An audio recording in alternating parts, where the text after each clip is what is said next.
Okay. Yes. So I'm going to be mainly doing the interview, but they're also in the background, and if they have questions, they can like let me know and stop Okay. here and jump in. So yeah, basically, we are trying to explore the various needs of the children at this time.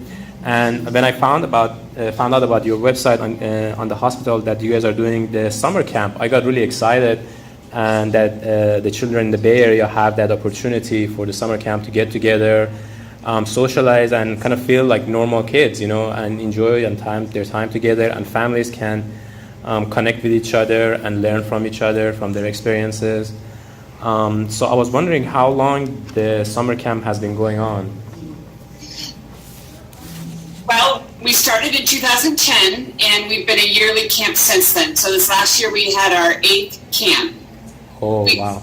started out as a family camp, and then I might get my dates incorrect here, but 3 years ago, or maybe 4 years ago, we started a teen camp. So we have 2 camps that overlap with each other.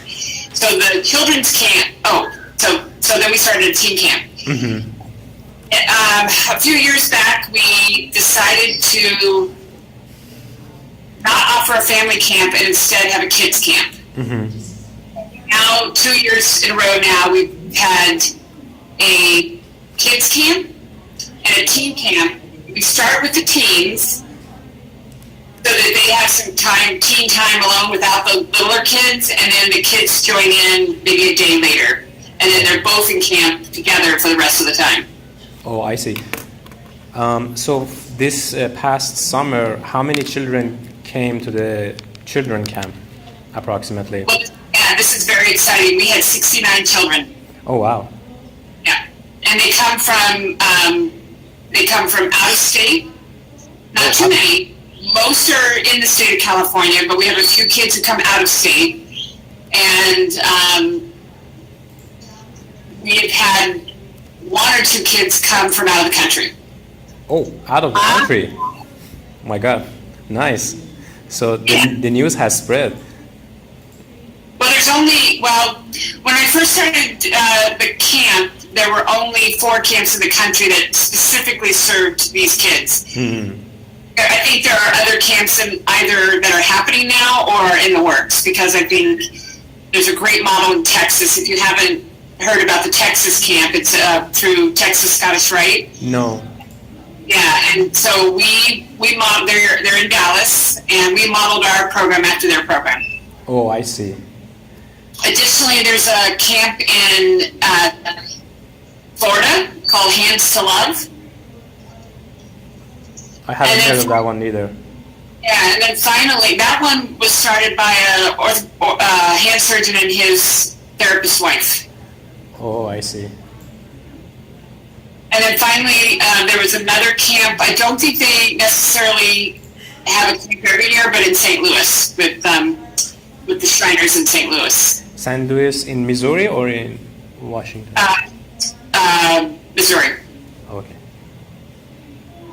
And then are there like events that you guys have throughout the year, or is it only like the summer camps? So when we first started, we had some ideas that we might primarily have the camp, but also offer some other activities. Right. We haven't yet done the latter. Mm-hmm. We've really just focused on the camps. However, part of our, we knew it would be really challenging for families to let go of family camp, because I think they enjoyed it just as much as the kids did. Mm. And so in lieu of having a family camp, we've twice now had a family picnic. And so we had a family picnic 2 years ago and a family picnic this year. I don't know if it'll be a yearly event, as it adds quite a bit more work to the process. Right. But I definitely could see us doing it every other year. But that's just me brainstorming. So the last picnic was during what time of the year? Like what month was it on? It was actually during the camp. So during the summer camp, you guys had like a picnic event. Yeah. So Okay. what we did. So one of the things the the family picnic also serves as a gateway to camp, if you will. Oh. Many parents are nervous about sending their child off to camp, especially their 6 and 7-year-old children, as I would expect many parents to be nervous about that. Right. And so by having the family picnic, the families of children 0 and up can come to that. I right? see. Only serves children 7 and up, our kids and teens camp. So we offered, so the way that it was structured is we started teen camp on a Thursday. On Friday, we had the family picnic, and then following the family picnic, kids camp started. Oh, I see. And then this past summer, like, have you seen any children with prosthetic hands in your camp? We do have kids who have prosthetics, but that was part of the thing that I wanted to get to. And we have, and many of our counselors also have limb differences, and they, some of them also have prosthetics. Right. I have to tell you, it's less common in this group. And there's been, you probably have been looking at the literature on the use of prosthetics by kids with limb differences. Yes. And it's a study by Shriner's, Dr. Michelle James. Have you looked at that one? No.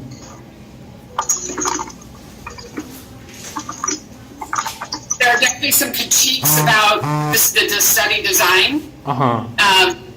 Especially to talk to the prostheticians or the prosthetists. Yes. There's about the study design because, of course, I don't think the conclusion of that study, the discussion, the conclusion, was warmly received. I didn't get that. On that? I don't think the discussion and conclusion was warmly received, which essentially said that the rates of abandonment of prosthetics by children with congenital limb differences is pretty high. Yes. And even for that reason, never mind the cost, but for that reason, Shriner does not even recommend prosthetics. And I think that's an important thing for you to recognize. Because that's the community, right? Yes. They don't recommend prosthetics for the sake of prosthetics. They typically recommend prosthetics for special purpose. Makes so sense. If a child wants to play the violin, if the child wants to hang from monkey bars, if the child wants to do a bilateral task that they couldn't do otherwise, they will recommend a prosthetic. But it really needs to be, I don't want to say initiated by the child, but really the motivation or the drive for the prosthetic is clearly indicated, like the child is indicating. As opposed to a parent who is just looking for a prosthetic for the child. Yeah, I mean, I also came across that when I was doing the research that, like, the children mostly, like, they're not using the prosthetic hands, and like some of them who get involved in research and they start using it, most of them don't continue to use it, or like they use it maybe 1 hour a day or 2 hours a day. Yeah. And so we've been like wondering about like the different reasons that why that might be the cause of it, and Right, you said the prosthetists had a different, or had a maybe disagreeing view with the article. I think that I'm trying to be very appropriate here. I think that there might be some criticism of the study design. okay. Oh, okay. So the way this, I'm sure that you know, the way that a study is designed can significantly influence its outcome. Yes. So, yeah. But that was for many people, that was a pretty persuasive, I mean, never mind the quantitative data, just the qualitative data, the reports that children give, and I'll give you an example of this is, my sensation is fine. Now, for most kids with congenital limb differences, sensation is not an issue. I won't say 100%, but for most of them, sensation is not an issue. So when you put a prosthetic on a limb that has intact sensation, essentially taking a big part of what we would call motor control out of the picture, right? And so I think that I'll give you a story. Now it's different because this is a young man who had a traumatic amputation of his hand across the carpal bones of the wrist. And I worked with him for over a year with a myoelectric prosthetic. Right. And he was 15, so he's really able to articulate, what he thinks about having a myoelectric prosthetic. And, my role as an occupational therapist is to make sure that people know. Yeah. It's not to convince them that they need it. Mm-hmm. I really feel like people just need to know what's available. And then if kids say to me, yeah, I think I could use that, mm-hmm. then my job is to train. Nice. But I do want to train enough that people can make an informed decision about whether they think it's going to work for them. And I don't want to just ask and have somebody say no. I usually will say, well, why don't we explore this? Yes, because they need to go through the training. There is a learning phase, and then they get more comfortable with it, because after that they can make a better informed decision. Yes, and so I'm going somewhere with that might be interesting for you. Mm-hmm.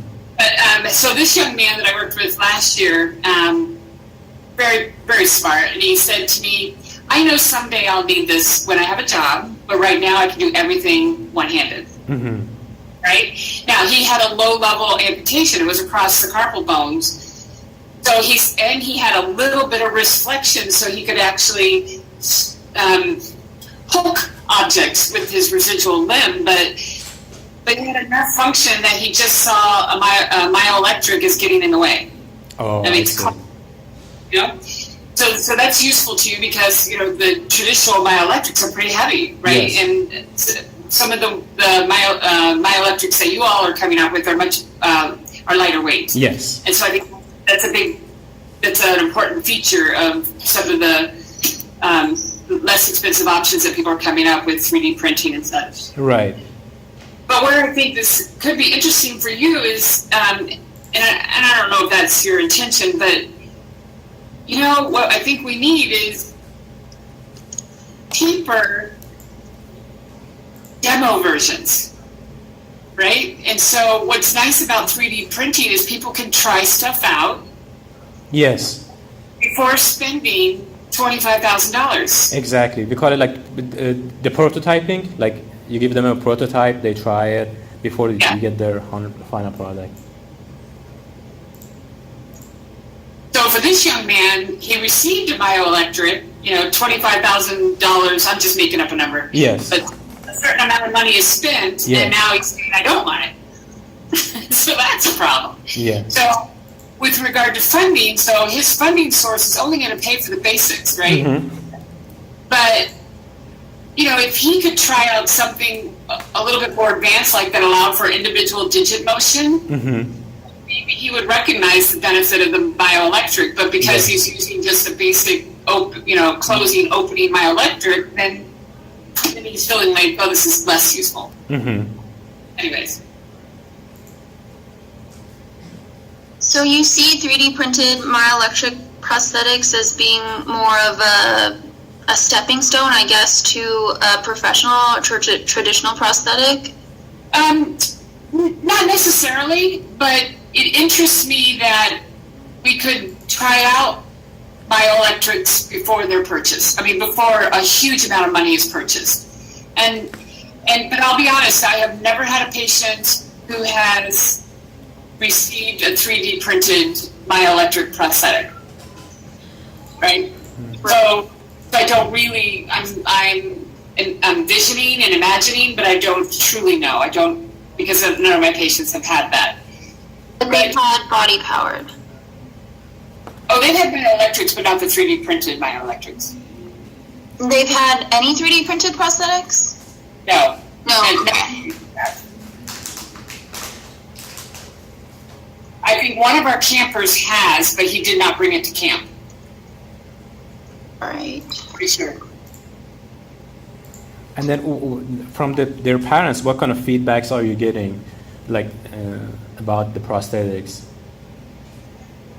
What are the parents' concerns? Yeah, I think parents haven't really expressed concern.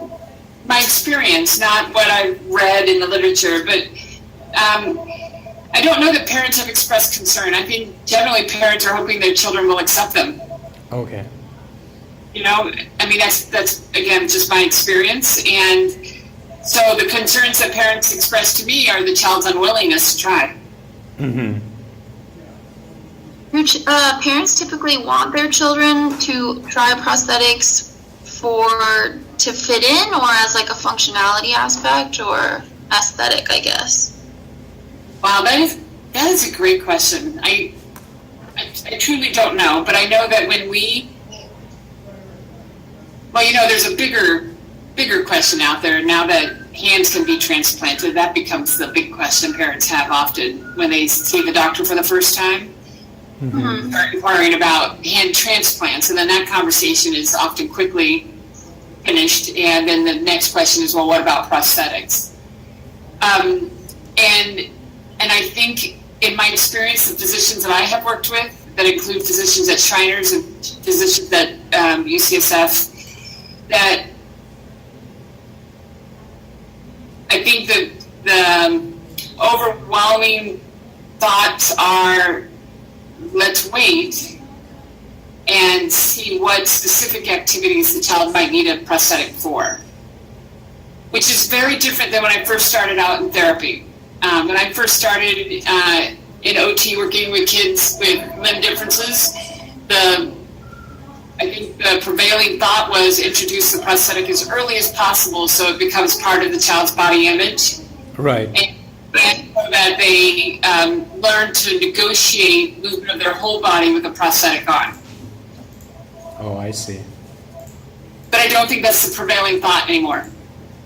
What do you think caused the shift of the recommendations? Well, I think studies like the one that I described to you were pretty significant. Okay. And I think just from practitioner experience, when you've seen enough kids abandon their prosthetics, I think you start to wonder, Mm-hmm. what are we doing here? So, Let me ask you this: what kind of workarounds do the children use? Like you mentioned that the young man, he used like hooking his wrist to do some of the tasks he was doing. Like, do they make their own like so-called like hand aids to do things, or they just go for one-handed, just try to do everything with one hand?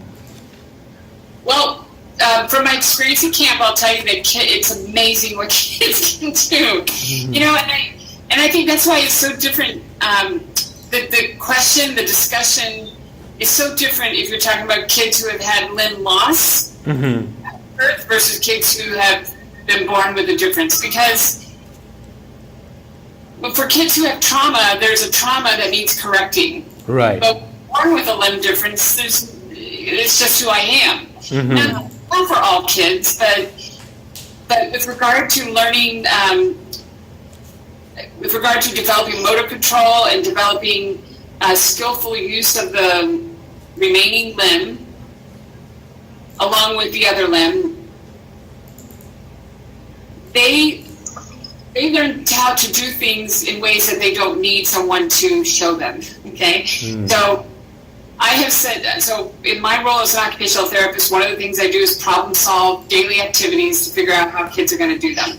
Right. But what I often tell parents is, your child will probably figure it out and teach me how they're going to do the activity. Oh, I and I've see. had plenty of times I've tried to teach children how to use, children with very shortened limbs, children with no hands, how to pull up pants, how to tie shoes. Yes. And ultimately, assuming that they are developmentally on track, they ultimately learn how to do most of these things by themselves. Okay. So you really have to convince someone that somehow this prosthetic is going to make you more functional. Mm. And then for the children who had a trauma and lost the limb, how about them? I think it's a little bit different because now it's like there's something that needs fixing, right? And now you didn't grow up adapting to the deficiency. Right. You already have it, and so there isn't that lifelong learning of how to use my limb and get things done.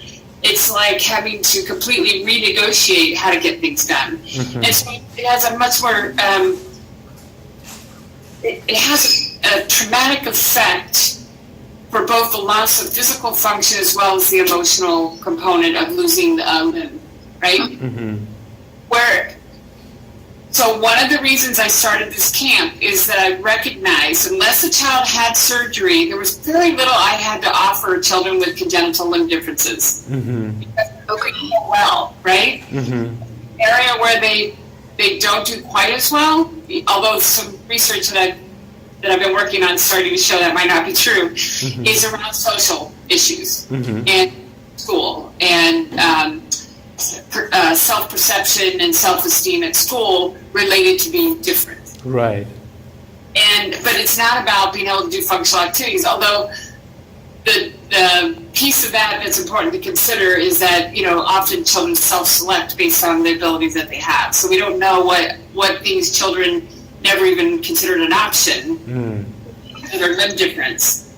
But it's also so highly variable, I must say. The way the parents manage it, I think, this is just anecdotal, but I think the way the parents manage the limb difference has a big impact on how the children manage it. I see. What do you mean by that? Could you give us some example? Well, I think when